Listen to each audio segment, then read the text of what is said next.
چگونه ذهن را آرام کنیم. در یکی از سخنرانی‌های اکهارت توله، او درباره یکی از عمیق‌ترین ریشه‌های رنج انسان سخن می‌گوید: فکر کردن بیش از اندازه. او توضیح می‌دهد که با رشد تدریجی ذهن و تفکر، انسان توانایی شگفت انگیزی در اندیشیدن پیدا کرده. اما امروز این توانایی به مشکلی تبدیل شده است. ما دیگر فکر نمی‌کنیم، بلکه در فکر گم شده ایم. بخش زیادی از ناراحتی‌ها و اضطراب‌های روزمره‌مان در واقع نتیجه همین افکار بی‌پایان و غیر ضروری است. فکرهایی که بیشترشان حتی هیچ پایه واقعی ندارند. وقتی که شب در رخت خواب بیدار میمانی و ذهنت شروع می‌کند به ساختن سناریوهای نگران کننده و تو غرق در اضطراب می‌شوی بدون اینکه هیچ اتفاقی افتاده باشد. اکهارت میگوید بیشتر مردم نمی‌دانند بخش عمده‌ای از ناراحتی زندگیشان نه از بیرون بلکه از درون ذهن خودشان سرچشمه می‌گیرد. از فعالیت‌های منفی و گاه ویرانگر ذهن که تقریباً بی‌وقفه ادامه دارد. ذهن آگاهی از نظر او با کشف یک حقیقت ساده آغاز می شود. درون سرت صدایی وجود دارد که مدام درباره زندگیت حرف می زند. درباره خودت، دیگران و هر چیزی که در اطرافت اتفاق می افتد. این همان گفتگوی درونی است که همه ما تجربه اش کرده ایم. گاهی با خودت در نقش من صحبت می کنی، گاهی در نقش تو. مثلا می گویی تو نباید این کارو می کردی. بعد همان ذهن پاسخ می دهد خب نتونستم جلوی خودمو بگیرم. و شاید صدای سومی هم وارد شود و بپرسد چرا نمیتونم از این حرف زدن با خودم خلاص بشم؟ اکهارت این لحظه را آغاز بیداری معنوی می نامد. لحظه‌ای که برای نخستین بار متوجه می شوی در درونت صدایی هست که پیوسته حرف می زند.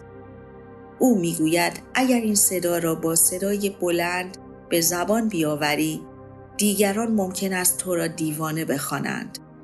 اما حقیقت این است که بیشتر انسان‌ها همین گفتگو را در ذهن خود دارند، فقط بی صدا. و تفاوت چندانی میان آن که در خیابان با خود حرف می‌زند و آن که در ذهنش چنین می‌کند وجود ندارد. تنها شکلش متفاوت است. بدن انسان نیز میان اتفاق واقعی و فکری که فقط در ذهن وجود دارد تفاوتی نمی‌گذارد.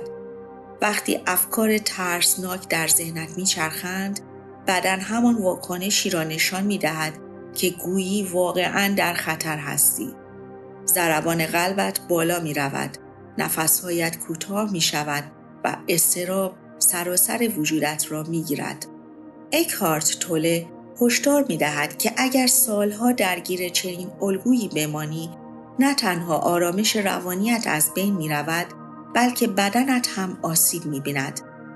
امروزه حتی علم پزشکی هم می‌پذیرد که سلامت ذهن و سلامت بدن از هم جدا نیستند. به گفته او، نخستین گام برای رهایی این است که بفهمی آن صدا در ذهنت وجود دارد.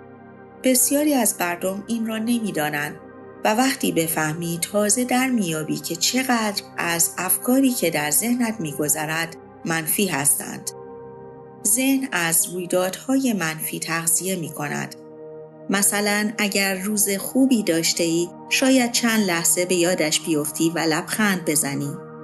اما اگر کسی آزارت داده باشد، ذهنت ساعتها و حتی روزها درباره‌اش حرف می‌زند، قضاوت می‌کند، نقشه می‌کشد و مدام باز پخش می‌کند. به همین دلیل بخش بزرگی از فعالیت ذهنی انسان‌ها منفی است و جالب اینجاست که حالت درونی ما بر جهان بیرون هم اثر می‌گذارد. ذهن منفی موقعیت‌ها و روابط منفی را جذب می‌کند. اکهارت توله از تجربه شخصیش می‌گوید در نوجوانی متوجه شد ذهنش مدام منفی فکر می کند. دوران کودکی سختی داشت و ذهنش دائما تکرار می کرد اتفاقات بد همیشه برای تو می افتند. و چون به آن باور داشت همان هم شد. اما لحظه‌ای که فهمید این ذهن سخنگو درونش وجود دارد، نقطه عطفی در زندگیش بود. زیرا از آن لحظه دیگر فقط فکر نبود، بلکه ناظر فکر شد و همین آگاهی ناظر است که راه را به سوی آرامش و رهایی باز می کند. اکهارت می گوید بیشتر مردم ذهنی شلوغ دارند. ذهنی پر از قضاوت، نظر، مخالفت و موضع‌گیری. ذهنی که نمیتواند فقط باشد. اما وقتی از حالت کمبود و نیاز درونی فراتر بروی، وقتی به درون برگردی و به حضور آگاهانه خودت متصل شوی، در میابی که هیچ چیز در بیرون نمیتواند آن خلأ را پر کند. راه رهایی بیرون نیست، در درون توست، در آگاهی ناب از بودن. اگر این ویدیو تونست ذره آرامش یا آگاهی تازه در دلتون بیدار کنه، لطفاً لایک کنید، سابسکرایب بشید و اگر دوست داشتید با بقیه هم به اشتراک بگذارید. شاید همین پیام برای کسی در لحظه‌ای سخت نوری باشه از آرامش و حضور. خب تا ویدئوی بعدی، روز و روزگارتون خوب و خوش. خدا نگهدار.